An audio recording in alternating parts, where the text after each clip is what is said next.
चीन में एक बार फिर से एक बीमारी फैल गई है। आज ही एक खबर सामने आई कि चीन में जो बच्चे हैं वो अब बहुत तेजी से बीमार हो रहे हैं। उनके अंदर जो लक्षण हैं वो कुछ कुछ कोविड जैसे आ रहे हैं या फिर निमोनिया जैसे आ रहे हैं, क्योंकि निमोनिया और कोविड के जो लक्षण थे वो ज़्यादातर सेम ही थे।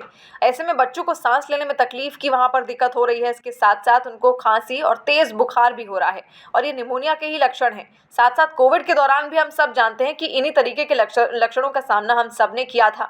तो ये एक बार फिर से चिंता का विषय पूरी दुनिया के लिए हो सकता है, क्योंकि कोविड-19 आउटब्रेक किस तरीके से चीन से पूरी दुनिया में हुआ ये सब ने देखा, सब ने झेला भी। लेकिन अब हम उससे क्योंकि उबर चुके हैं, इसलिए अब हम नहीं चाहते, कोई भी नहीं चाहता कि ये नई बीमारी एक बार फिर से चीन से निकलकर दुनिया तक फैले।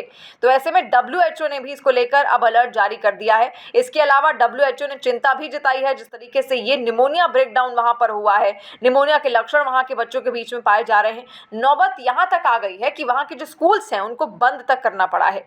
WHO ने इसको लेकर गाइडलाइंस अलग से जारी कर दी हैं और रिपोर्ट्स भी उसकी ओर से मांगी गई हैं इन तमाम बच्चों की जो वहां के हॉस्पिटल्स में एडमिट हैं।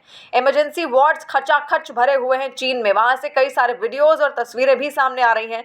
हालांकि इसको लेकर 12 नवंबर को एक प्रेस कॉन्फ्रेंस भी की गई थी चीन के अधिकारियों की तरफ से, जो वहां के स्वास्थ्य आयोग के थे, और उसमें उन्होंने साफ कहा था कि चीन में जो बच्चे हैं उनको सांस संबंधी कई सारी तकलीफें सामने आ रही हैं। सांस संबंधी बीमारियां जो हैं उनमें इजाफा लगातार होता आ रहा है और इसी के आधार पर WHO ने अब वहां पर अलर्ट जारी कर दिया है। निमोनिया जैसे कुछ ये लक्षण वहां पाए जा रहे हैं। हालात ये हैं कि स्कूल्स बंद करने पड़े हैं और कुछ शिक्षक भी इससे संक्रमित हो गए हैं। और क्योंकि पूरी दुनिया जानती है किस तरीके से कोविड दुनिया में फैला और वो चीन से ही फैला था, इस बात में भी कोई संशय नहीं है।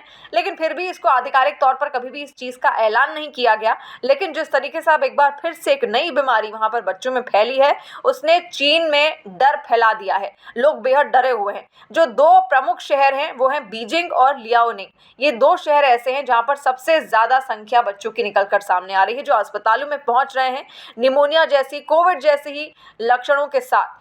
तो अब चिंता इस बात की भी है कि क्या फिर से कोविड एक बार खुद को दोहरा रहा है या कोविड का कोई नया वेरिएंट अब निकलकर सामने आ रहा है, क्योंकि ये दुनिया के लिए भी एक चिंता का विषय लगातार बना हुआ है। इसके अलावा बहुत सारी जो एजेंसीज हैं वो निकलकर सामने आ रही हैं और बीमारियों पर निगरानी रखने वाली एक वेबसाइट है प्रोमेड मेल, उसमें भी मेडिकल स्टाफ के हवाले से ये बताया गया था कि मरीजों को 2 घंटे तक लाइन में लगातार इंतजार करना पड़ रहा है चीन के अस्पतालों में, और सभी को इमरजेंसी वार्ड ही चाहिए क्योंकि स्थिति बहुत ज़्यादा गंभीर है। और ऐसे में ये गंभीरता का विषय पूरी दुनिया के लिए है, क्योंकि अगर कोई बीमारी चीन में फैलती है तो डर साफ कहीं ना कहीं झलकता है, क्योंकि कोविड का दौर हम सब ने देखा, चीन से ही निकलकर ये बीमारी पूरी दुनिया को अपनी चपेट में ले लेती है और दुनिया अब किसी नई बीमारी का इंतजार बिल्कुल भी नहीं करना चाहती।